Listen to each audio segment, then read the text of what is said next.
우리 하나님 말씀 에베소서 6장 12절 말씀입니다. 신약성경 316면입니다. 에베소서 6장 12절 말씀. 찾으신 줄 알고 다 같이 시작. 우리의 씨름은 혈과 육을 상대하는 것이 아니요 통치자들과 권세들과 이 어둠의 세상 주관자들과 하늘에 있는 악의 영들을 상대하니라. 아멘.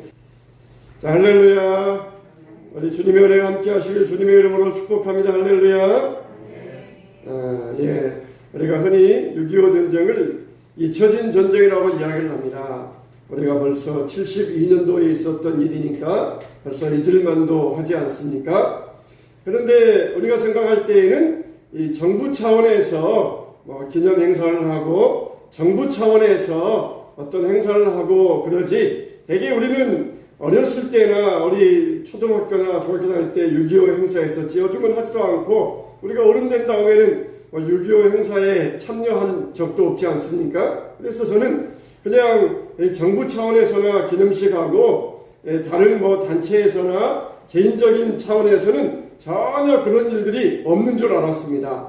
근데 이번에 한 기사를 보니까 서울대 병원 현축탑이 있는데 그 현축탑에서는 매년마다 6월 28일을 전후해서 매년마다 모여서 이 기념식을 하는 그런 사람들이 있다고 합니다. 1950년 6월 28일 날 무슨 일이 있었습니까? 6월 25일에 전쟁이 일어나고 불과 3일 만에 서울이 정복을 당했어요. 38선부터 의정부를 지나서 서울까지 불과 3일 만에 전선들이 무너지고 완전히 3일 만에 서울이 이 북한군에 의하여서 점령을 당했습니다. 그때 서울대 병원에는 전투하다가 부상당한 많은 군인들이 서울대 병원에 입원해 있었어요. 그래서 봉상당들이 서울대 병원에 들어와서 얘들은 앞잡이들이다, 미제국주의 앞잡이들이다 그러면서 병상에 누워있는 환자들에게 마구잡이 총질하고 검을 찔러면서 무려 어린아이와 민간인들까지 천여 명을 학살하는 그런 일이 있었습니다. 명백한 제네바 협정 위반이에요. 그러나 제네바 협정 위반했다고 아무리 이야기해봤자 들어줄 리 없고 또 지금에 와서 그걸 뉘우칠 리도 없고, 그렇지만은 지금까지 모여서 그 유족들이 모여가지고 거기에 대해서 기념식을 하면서 그렇게 지금까지 지내고 있다 합니다. 그래서 이들에게 있어서 이 전쟁은 잊혀진 전쟁이 아니고 지금도 현재 진행 중인 그런 전쟁이다 하는 그런 기사를 보았어요. 자, 우리나라는 아직도 긴장 관계에 있습니다.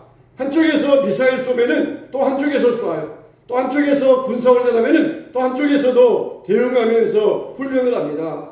서로 군비를 확장하기 위해서 천문학적인 돈을 쏟아부어가면서 군비를 확장하고 있습니다. 그러니 한반도에 살아가면서 우리만 잘 못 느낄 뿐이지 외국 사람들은 정말 한반도 아주 긴장 관계에 있는 이 아시아의 화약고와 같다 그렇게 말들을 하고 있습니다. 정말 긴장의 연속이에요. 우리가 긴장을 풀면 안 됩니다. 방심하면 안 됩니다. 우리의 신앙생활도 마찬가지입니다. 우리의 신앙생활도 긴장의 연속이라고 할 수가 있어요. 다윗이 언제 실수했습니까? 골리앗 때문에 실수했습니까? 사울 왕 때문에 실수했습니까? 골리앗 때문에 실수하지 않았고 사울 왕 때문에도 실수하지 않았고 그가 모든 나라가 다 평정이 되고 나라가 평안할 때에 아무런 일이 없을 때 자기 권력이 세지고 그랬을 때에 다윗이 범죄하고 말았던 것이에요. 그가 긴장관계가 풀어지고 방심하게 되니까 범죄하고 말았던 것입니다. 우리나라 역사도 마찬가지예요. 6.25가 일어났던 때가 언제입니까? 주일날 새벽이었어요. 그때는 전방에 있는 장병들이 2분의 1이 외출 해방을 나갔어요. 이 해방되고 5년이 지나고 긴장이 풀어져가지고 이제 우리나라는 아무 일 없을 것이다 그러면서 전방의 장병들을 2분의 1을 외출 해방 보냈어요.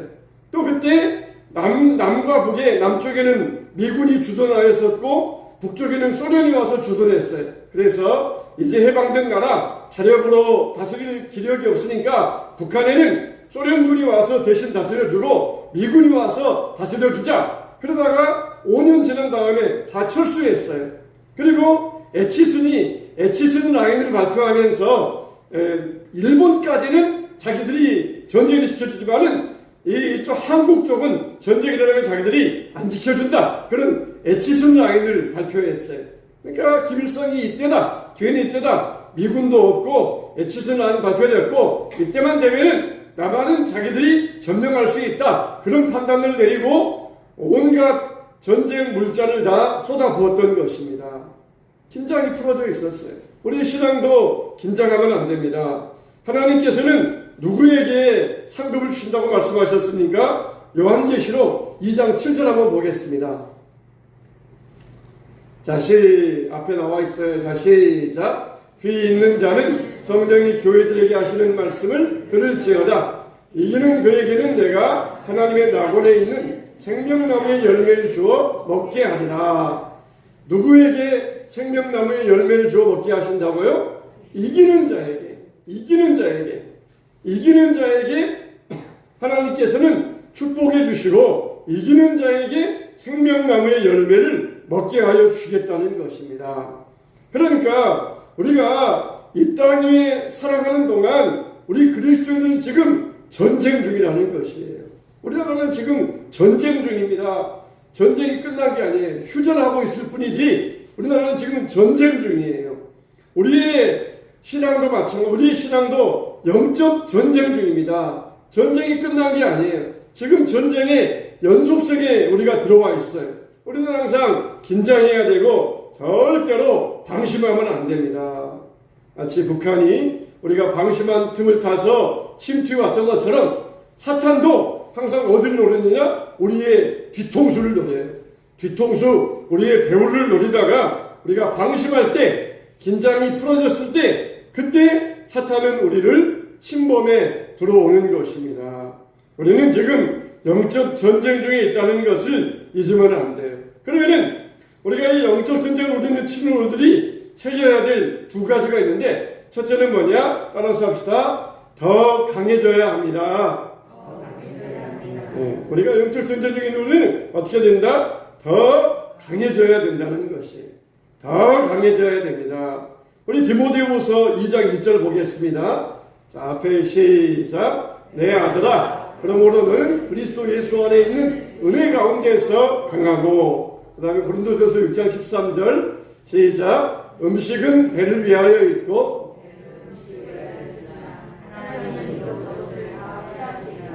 몸은 음란을 위하여 있지 않고 오직 주를 위하여 있으며 주는 몸을 위하여 계시느니라. 또 말씀하시기를 깨어 믿음에 굳게 서서 남자답게 강건하라. 이렇게 말씀하셨어요. 여러분, 우리는 강해져야 됩니다. 강해져야 돼. 지금보다 더 강해져야 됩니다. 신앙의 길은 좁은 길이에요. 좁은 길. 세상의 모든 일들은 하면 쉬워집니다. 밥도 열심히 하다 보면은 밥하는 것도 쉬워져요. 직장 생활도 다니다 보면은 처음에는 어렵지만 나중에는 쉬워집니다. 그런데 신앙의 길은 그런 게 없어요. 신앙의 길은 항상 긴장의 길입니다. 항상 우리가 방심하면 안 되는 길이 그게 바로 신앙의 길이에요. 그래서 우리에게 강하고 담대하라 그렇게 말씀하시는 것입니다.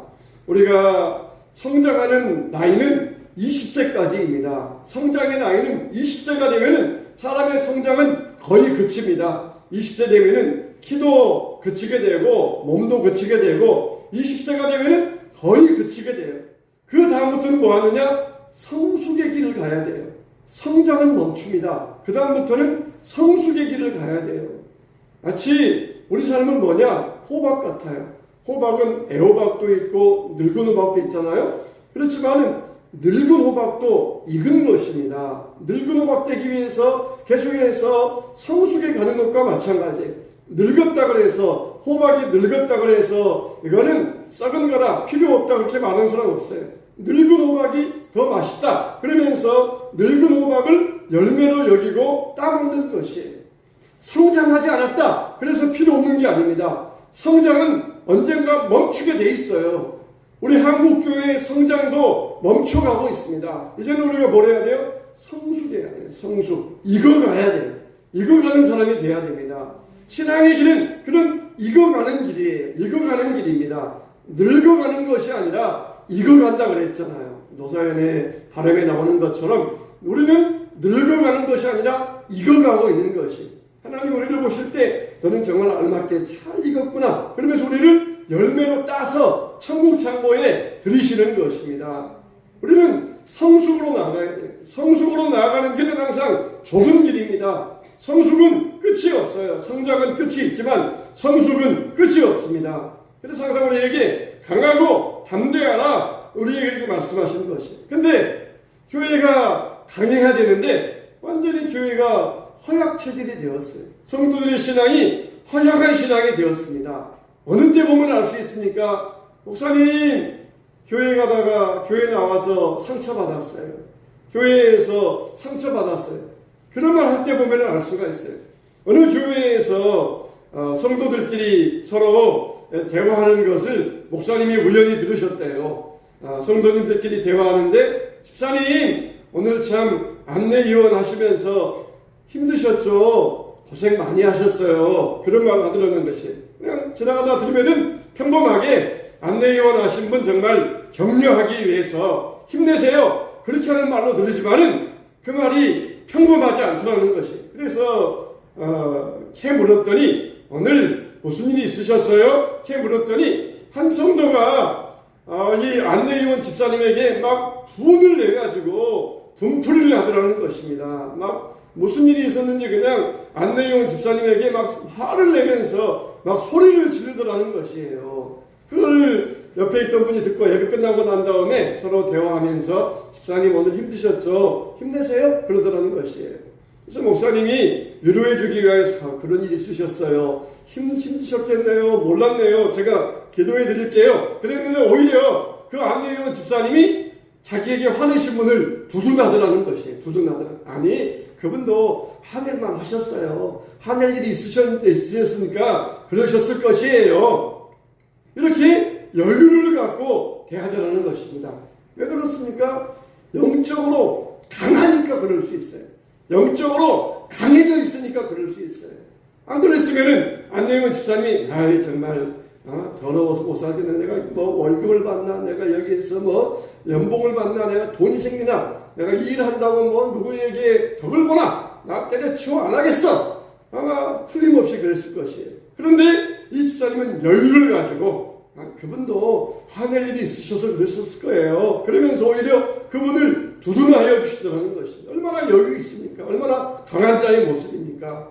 우리는 이렇게 믿음 안에서 강한 자가 되어야 됩니다. 할렐루야. 교회에서 보면은 90%가 말 때문에 상처를 받아요. 그래도 정말 감사한 것은 우리 성도님들은 목사님 설교 듣고 상처받았다. 그런 분이 없어서 얼마나 감사한지 몰라요. 목사님 설교 듣고 저 상처받았어요. 그런 분이 없어요. 어떨 때는 정말 그럴 수도 있지만 목사님이 다 나에게 좋은 뜻으로 하신 말씀일 거야. 내가 새겨들어야 할 말씀일 거야. 그렇게 받아주시니까 얼마나 감사한지 몰라요. 그냥 목사님 설교 듣고 누가 상처받았대 그러면은 저도 인간인지라 위축이 됩니다.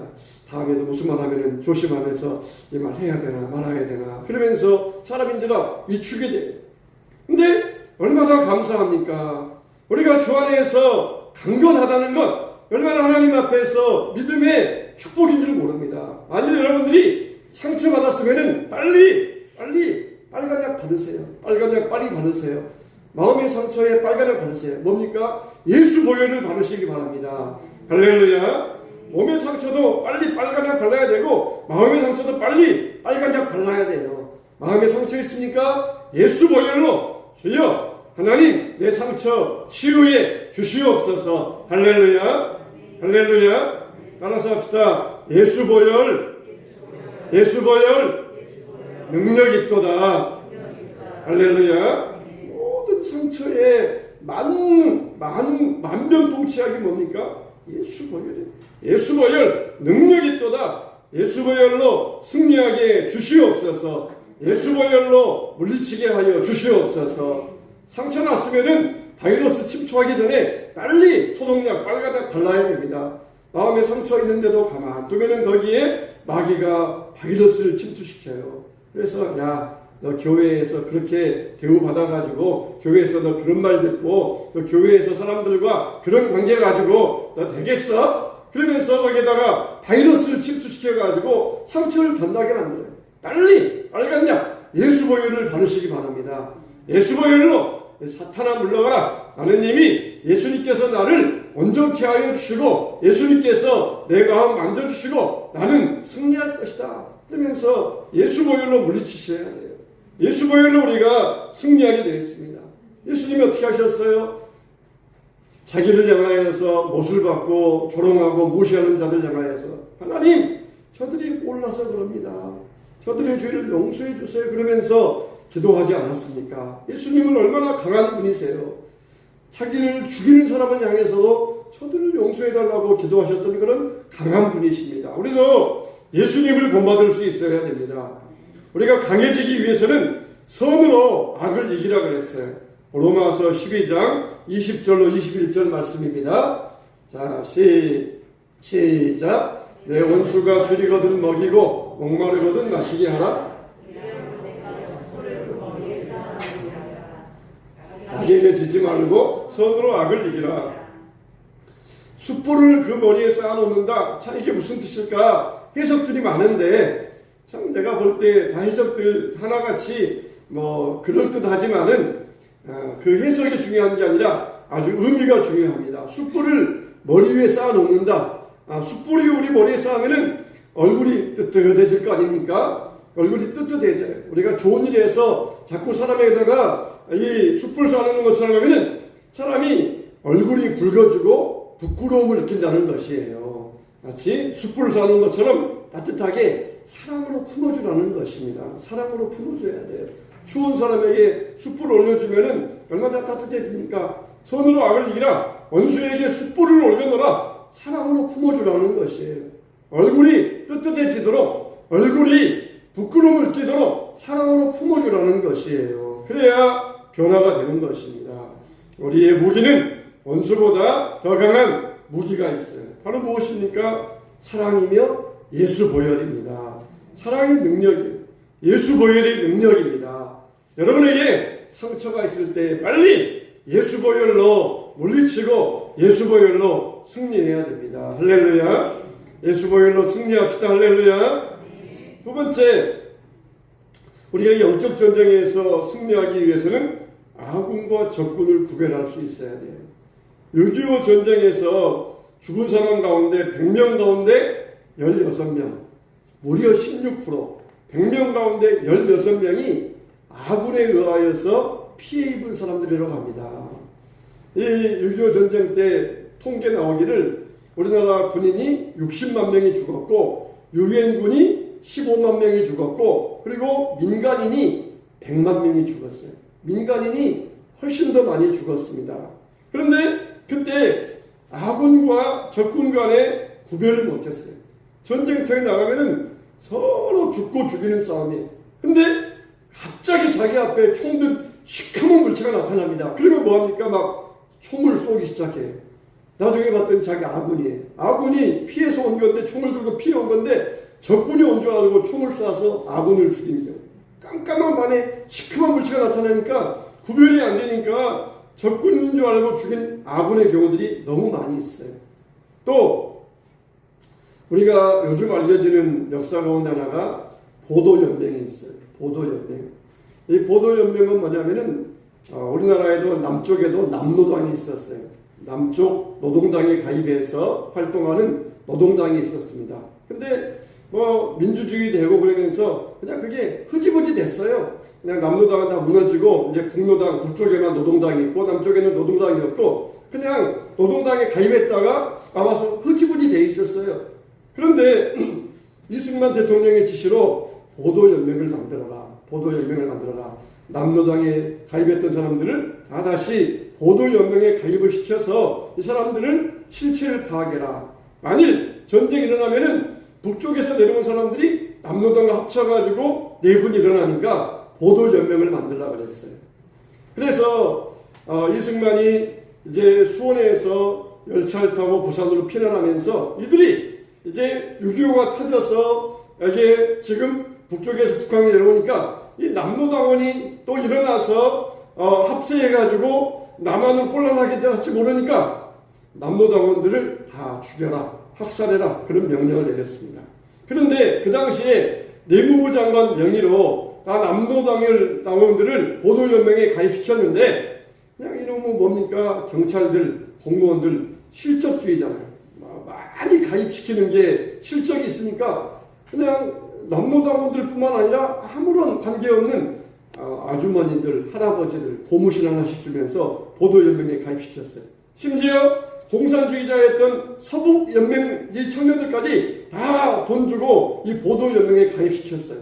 그러니까 허수들이 많이 있습니다. 실제 남노당도 아니고 공산주의도 아닌 이런 사람들이 보도연맹에 많이 가입되어 있었어요. 근데 이승만이 부산을 피난가면서 다 죽여라. 그래가지고는 이 남한에서 대대적인 학살이 벌어졌어요.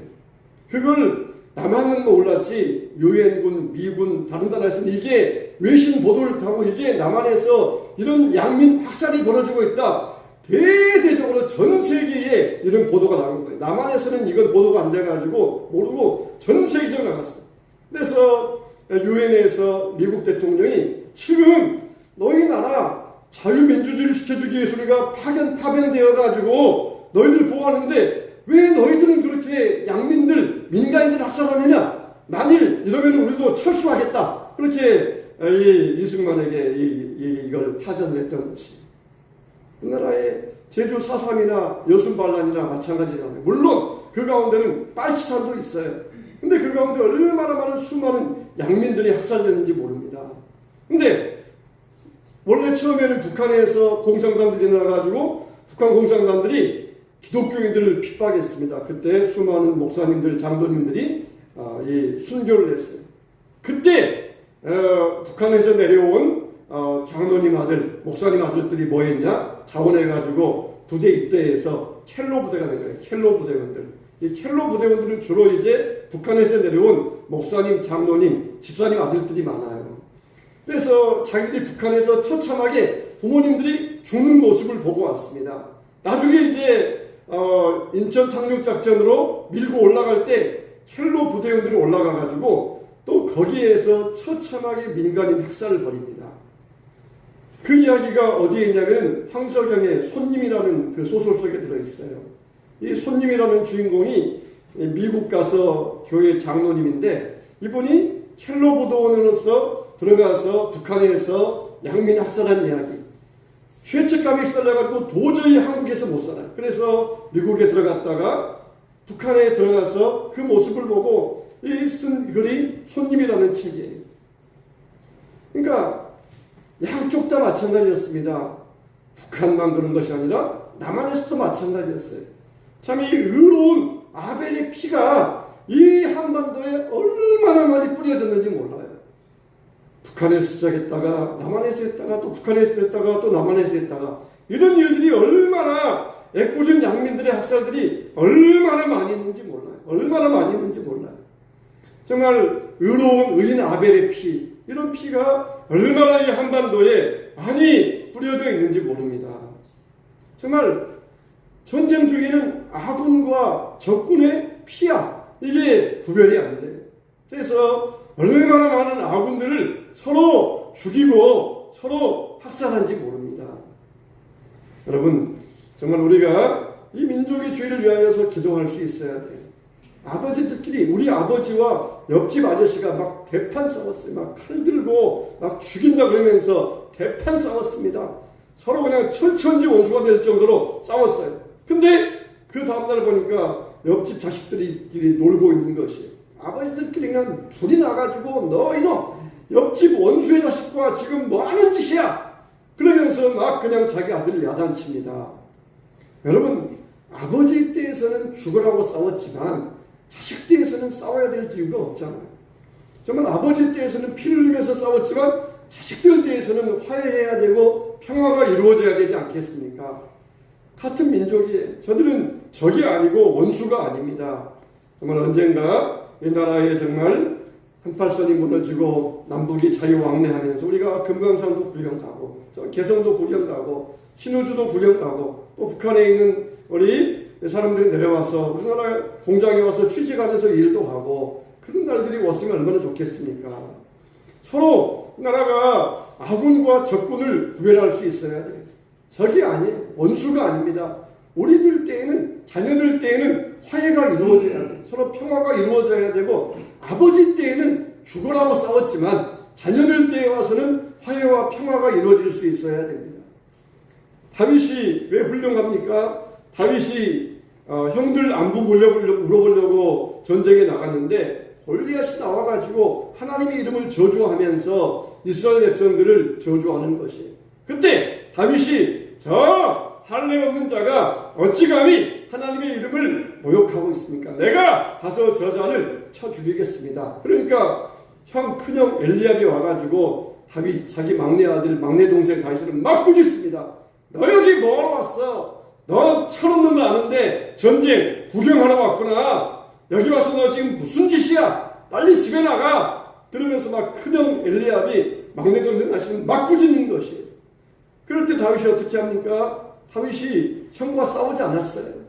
우리 같으면은 형은 뭐 때문에 저에게 그러시는 거예요? 형은 내 마음도 모르고 왜 나에게 그렇게 야단치시는 거예요? 그러면서 아마 형과 그냥 대판 싸워야 될 거예요. 근데 다윗은 형과 상대하지 않았습니다. 형과 일절 상대하지 않고 내가 저 골리앗을 상대하겠습니다. 정말 자기 아군이 누구고 적군이 누군지 분명히 구별했어요. 형은 내 적이 아니다. 형이 나를 몰라서 지금 저렇게 나를 야단치지만은 형은 나의 적이 아니다. 형은 나의 아군이다. 그러면서 형과 상대하지 않았어요. 교회에서도 우리 아군들이 있어요. 교회에서도 우리 아군들이 있습니다. 그런데 우리 싸워야 될 사탄과 싸워야 되는데 아군끼리 싸우는 일들이 얼마나 많이 있습니까? 아군들끼리 막 피 터져 싸우면서 아군들끼리 비난하면서 서로 일향하여서 나를 세우는 일들이 얼마나 많이 있습니까? 이거 뭡니까? 다 사탄의 계략이에요. 영적 전쟁에서 승리하기 위해서는 아군과 적군을 구별할 수 있어야 돼요. 우리는 다 적이 아닙니다. 우리는 다 아군들이에요. 주 안에서 하나된 믿음의 군병들입니다. 하나님의 자녀들이며 하나님의 병사들입니다. 우리는 넓은 마음을 가져야 돼요. 비록 아군이 나에게 어떤 모욕적인 말을 했다 할지라도 넓은 마음을 가지고 품어줄 수 있어야 돼요. 오늘 말씀이 바로 그런 말씀 아닙니까? 에베소서 6장 12절 다시 한번 읽어보겠습니다. 자, 시작. 우리의 씨름은 혈과 육을 상대하는 것이 아니요 통치자들과 권세들과 이 어둠의 세상 주관자들과 하늘에 있는 악의 영들을 상대함이라. 우리의 승리의 비결은 뭐라고 그랬어요? 바로 예수 보혈입니다. 요한계시록 7장 14절 말씀입니다. 자, 시작. 내가 말하기를 내 주여 당신이 아시나이다 하니 그가 나에게 이르되 이는 큰 환난에서 나오는 자들인데 어린 양의 피에 그 옷을 씻어 희게 하였느니라. 어린 양의 피, 예수 보혈, 그 옷을 씻어서 희게 하였느니라. 우리의 승리는 오직 보혈의 능력으로만 가능합니다. 우리 힘으로는 승리할 수 없어요. 오직 원수를 어떻게 사랑할 수 있습니까? 십자가 보혈의 능력으로만 사랑할 수 있고 보혈의 능력으로만 승리할 수 있습니다. 우리는 강해져야 돼요. 지금보다 더 강해져야 됩니다. 그리고 우리의 적이 누구인가 이걸 분별하고 판단해서 우리의 싸움은 혈과 육의 싸움이 아니요 통치자들과 권세들과 어둠의 주관자들과 하늘에 있는 악한 영을 상대합니다. 우리가 지금은 영적 전쟁 중에 있어요. 아직도 우리의 전쟁은 끝나지 않았습니다. 영적 전쟁 중에 있습니다. 믿음 안에서 우리 교회도 영적 전쟁으로 승리하시길, 여러분의 가정과 여러분의 모든 하는 일들도 영적 전쟁으로 승리하시기를 주님의 이름으로 축원합니다.